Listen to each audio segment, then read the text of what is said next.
Question 6. Which is the logically defensible position? That matter eternally existed, or else it came into existence all by itself for no reason.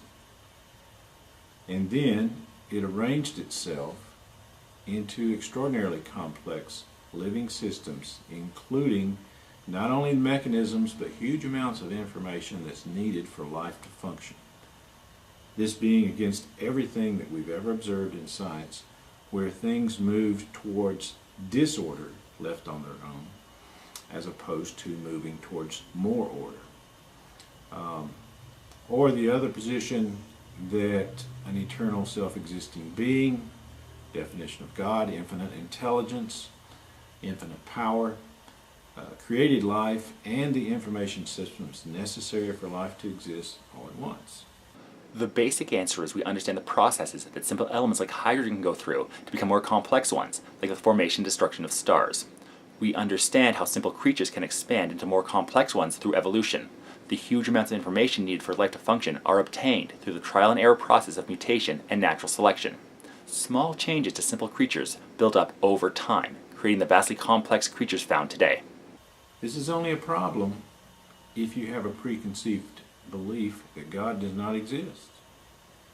What place do preconceptions have in scientific inquiry? It's not a preconceived idea that God does not exist, but due to lack of evidence, there's no reason to factor a divine being as the cause of anything at all. Until we have evidence for something, there's no reason to believe it. 7. Natural selection requires that something be alive and reproducing for it to for natural selection to operate. It cannot be alive and reproducing without a huge amount of DNA operating the life functions inside the cell. So what came first? The code in the DNA or the organism that depends on it for life? Natural selection happened before the first DNA chains came about. When the first self-replicating molecules came along, the ones that were better adapted to survive had a better chance to survive. DNA was one of those innovations, which came from simpler but less stable RNA. How can natural selection produce something that is a prerequisite for natural selection to operate? Once the first self-replicating cells appeared, then natural selection started. The first, very simple cells had to react to the environment around them, and the ones that had a better ability to survive, well, survived. That's natural selection. Natural selection did not cause life to begin, but was the catalyst in which the best able to survive passed on those abilities, which resulted in the diversity of life around the planet. Number 8. If scientists almost totally accept that a signal from outer space containing information that could be interpreted as a string of prime numbers would be proof of extraterrestrial intelligence, why would they not accept that the information coding in the nucleus of the simplest cells, DNA, which is equivalent to the information in a full set of Encyclopedia Britannica, was the result of intelligence? A string of prime numbers being received is a very unlikely pattern to be caused by nature. We have received radio frequencies from pulsars in space, but a specific pattern not related to the creation of that pattern itself would be an indication of intelligence. The way that information is encoded in DNA is a result of natural processes. Yes, there's a vast amount of data in a DNA chain, but that's been built up over hundreds of millions of years of trial and error. There's absolutely no surprise that it's complex, but we understand where it came from. Number 9. What if God is real, as described in the Bible, and you have to stand before Him and give an account for your life? Do you have a list of reasons already for why you never accepted Him? No, I don't have a list. I have one very simple reason that I never accepted Him. Not enough evidence. If God wanted me to accept Him, being omnipotent, you would think He would have a way to convince myself and every unbeliever. So, either He doesn't want me to believe, or He isn't there. Lack of evidence means I lean towards the latter. Under close scrutiny, will those reasons betray the fact that you don't want to believe, and will stick with anything that sounds good rather than look too closely? I stick with what I have evidence for. This isn't about what I want or what I currently believe. If I'm given evidence for a claim, I'll be prepared to accept it. If I don't have any evidence, I'll remain skeptical. And I do look into claims closely. I actually used to have an issue with evolution, so I looked into it, found where my assumptions were wrong, and adjusted my understanding. Number 10. If I answered all your objections to your satisfaction, would you submit your life to Jesus or recognize God as your Creator?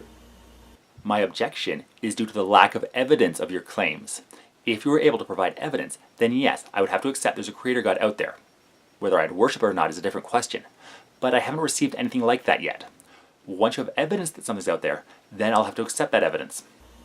If you say no, you must acknowledge that your objections are just a smokescreen. The real problem is that you don't want to submit or be accountable to rules given by a Creator God. You don't have to have every answer to everything. I don't know everything about this video camera, but I'm able to use it and get benefits from it. Yes, you may not know how your video camera works, but I think it's fair to make a few assumptions. We can say there are probably not imps in there painting 30 pictures or so a second.